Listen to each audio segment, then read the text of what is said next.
ሞቲቬሽናል ስፒች ወይም አነቃቂ ንግግርን ማዳመጥ እና መከታተል ስኬታማ እንደማያደርገን ስንቶቻችን እናውቃለን?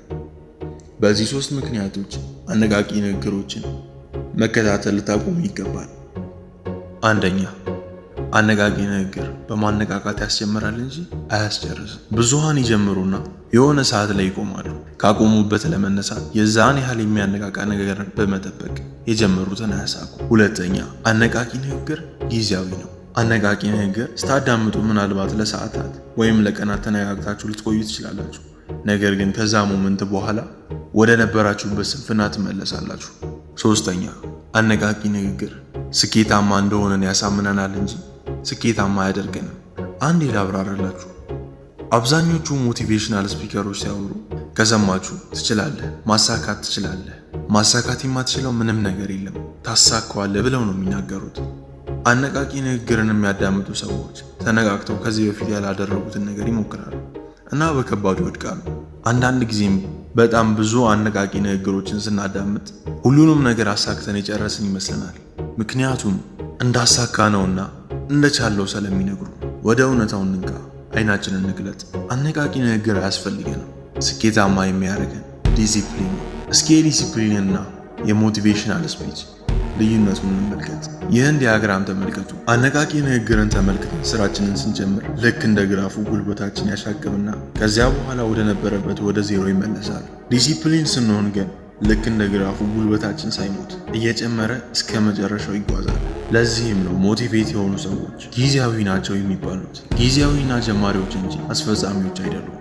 ዲሲፕሊን የሆኑ ሰዎች ግን ጊዜያዊ አይደሉም። ስኬታቸው ወጥ ነው። እስከ ዕድሜ ዘመናቸው መጨረሻ የሚቆይ ኃይል አላቸው እና ደግሞ ማንኛውንም ነገር የማሳካት የሚችል ኢነርጂ አላቸው። ዲሲፕሊን ካለን ማንኛውንም ነገር ማሳካት እንችላለን። በስራችን ሊሆን ይችላል፣ በትምህርት ቤታችን፣ ላሰብነው ፕሮጀክት እና ራሳችንን ለመለወጥ ሰልፍ ዴቨሎፕመንት ለምንለውና ለመሳሰሉት ነገር ልንጠቀምበት እንችላለን። ዲሲፕሊን የሆነ ሰው የትኛውን ቦታ ቢሄድ አሸናፊ ነው፣ ስኬታማ ነው። በዛሬው ቆይታችን እንዴት ዲሲፕሊን እንደምትሆኑ ዲሲፕሊን የሚያደርጋችሁ 6 መሰረታዊ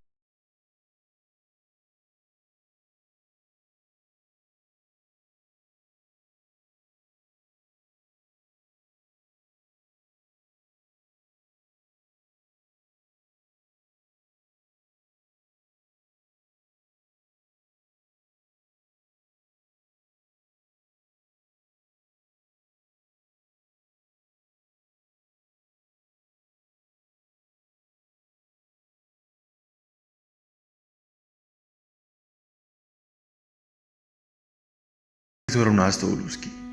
ጀነሬተሩ ተነስቶ ስራ እስከሚጀምር ድረስ የማስነሻ ገመዱን በመያዝ እየሳብን እንታገለዋለን። ከ5 ከ10 ከ15 ሙከራ በኋላ ጀነሬተሩ በመነሳት ያለኛ እርዳታ ስራውን መከወን ይጀምራል። እስካላቋረጥነው ድረስ ስራውን አያቁምም። ዲሲፕሊን የሆነ ሰው ለመሆንም መጀመሪያ መስመሩን እስከምንይዝ ድረስ ደጋግመን መሞከር ይኖርብናል። አንዴ መስመሩ እስከገባን ግን ወይም መስመር ከያዝን ያለምንም አነቃቂ ነገር ስራችንን፣ እቅዳችንን፣ አላማችንን ማሳካት እንችላለን። ከኛ የሚጠበቀው ወጥ የሆነ ተግባርን በተደጋጋሚ መሞከር ብቻ ነው። ሁለተኛ፣ ትልቅ ማቀድ፣ ትንሽ መስራት። አብዛኛው ሰው የጀመረውን የማይጨርስበት ምክንያት ትልቅ ነገር አለሙ፣ ትልቅ ነገር መስራቱ ነው። ትልቅ ነገር አለማችሁ ትልቅ ስትሰሩ ያን ነገር አታሳኩትም። ብታሳኩም ቀጣይ ለሚመጣባችሁ ስራ አቅም አይኖራችሁ፣ ለቀጣዩ እርምጃችሁ አቅም አይኖራችሁም። ዲሲፕሊን የሆነ ሰው መሆን ከፈለጋችሁ ትላልቅ እቅዶችን አውጡ፣ ነገር ግን ትናንሽ ተግባራትን ፈጽሙ። ትናንሽ ተግባራቶችን ወደ ታላቅ ህልማችሁ እንዲያደርሳችሁ አድርጉ። አላማችሁን በታትኑና ቀን በቀን የምትሰሩ ቀለል ወዳለ ተግባር ቀይሩ። እንዲህ ስታደርጉ የምትሰሩትን ትወዱታላችሁ። አላማችሁንም መተግበር ትችላላችሁ። አላማችሁንም ማሳካት ትችላላችሁ። ሶስተኛ፣ የትኩረት ወሳኝነት። እይታችሁን ስታጠቡ ትኩረታችሁ እየጨመረ ይሄዳል። ትኩረታችሁ ሲጨምር ደግሞ ጥርት ያለ እይታን መመልከት ትችላላችሁ። እይታችሁን አላማችሁ ላይ ስታጠቡ አላማችሁ ላይ ማተኮር ትችላላችሁ። አላማችሁ ላይ አተኮራችሁ ማለት አላማችሁ ሲሳካ ተመለከታችሁ ማለት ነው። እይታችሁን አላማዎቻችሁ ላይ ብቻ አተኩሩ። ትኩረታችሁ አላማችሁ ላይ ብቻ ይሁን። ያኔ ዲሲፕሊን ትሆናላችሁ። አራተኛ፣ የመራብ ጥቅም።